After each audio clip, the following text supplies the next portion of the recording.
Magandang gabi po, Luzon, Visayas at Mindanao.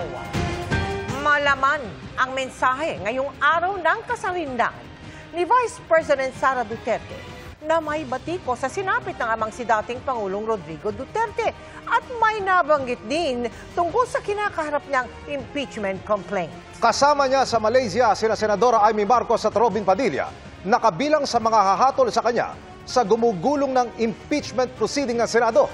Nakatutok si Rafi Tima. Sa piling ng mga OFW sa Kuala Lumpur, Malaysia, piniling ipagdiwang ni Vice President Sara Duterte ang Araw ng Kalayaan. Pero kapon-napon ang kasama ng bise, ang dalawang senator judge na kasamang dumidinig sa kanyang impeachment complaint, sina Senadora Amy Marcos at Senator Robin Padilla. Gusto ko muna pong magbigay pugay, unang-una sa susunod na Pangulo ng Pilipinas, Inday Sara Duterte.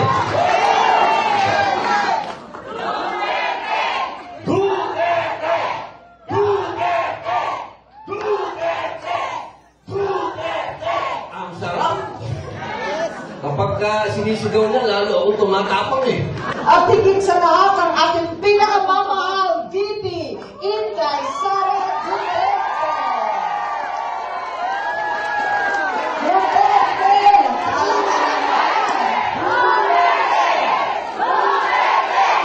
Si Padilla kumanta pa.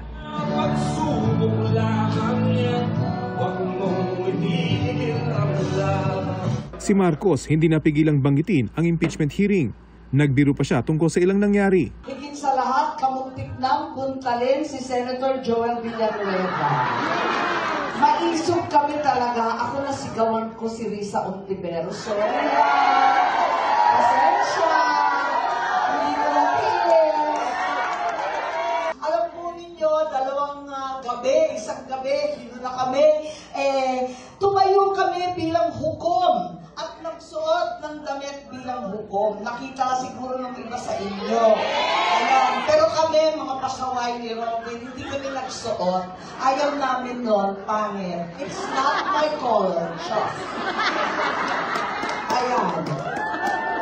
Alam po ninyo, ang totoo, tumayo kami, pagkat kaakibat ng kalayaan ang responsibilidad na maging patas at marangal. Kasunod niyan, nanawagan siya ng suporta para kay VP Sara. Samahan ninyo ako na tayong lahat sa likod ni VP Inday Sara Duterte ay maninindigan para sa bayan, para sa konstitusyon, para sa ating bansa.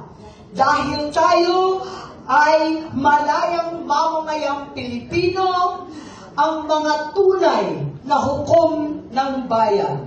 Sa kanyang talumpati, may batikos ang Vice Presidente, partikular sa sinapit ng kanyang amang si dating Pangulong Rodrigo Duterte, na nakadetain ngayon sa The Hague para sa reklamong crimes against humanity, kaugnay ng madugong giyera kontra droga ng kanyang administrasyon. Tulad kay Pangulong Duterte, dahil sa kanyang patuloy na pagmamahal at malasakit sa ating bayan, ay itinuring siyang kalaban ng mga taong lasing sa kapangyarihan. Gamit ang dahas at hiram na kapangyarihan, ay papahirapan nila tayo.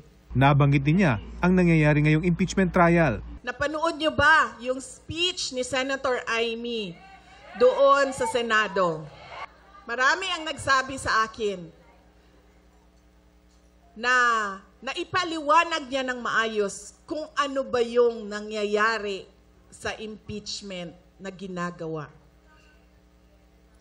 The attacks are cowardly, yet openly disingenuous and arrogant, absence of basic human decency and respect for the rule of law, typical of people drunk in power. Sabi pa niya, si Marcos lagi raw niyang iniimbitahan saan man siya pumunta. Ang dahilan? Sinasabi ko sa kanya, hindi ako ang magbabalik kay dating Pangulong Duterte sa Pilipinas. Dahil ang kapatid mo ang nagpadala sa kanya sa Hague, ikaw ang magbabalik sa kanya sa Pilipinas. Para siyang naka-hostage. Bibitawan ko lang yan siya kapag si dating Pangulong Duterte ay nabalik na sa Davao City. Matatanda ang kasama sina Marcos at Padilla sa 18 senator judge na pumabor sa pagbalik ng impeachment complaint laban kay VP Sara sa Kamara. Ang summons naman ng impeachment court sa Vice Presidente na ihatid na sa kanyang opisina. May hanggang June 23 ang Vice para tumugon sa summons ng impeachment court. Para sa GMA Integrated News, Rafi Tima Nakatutok, 24 Oras.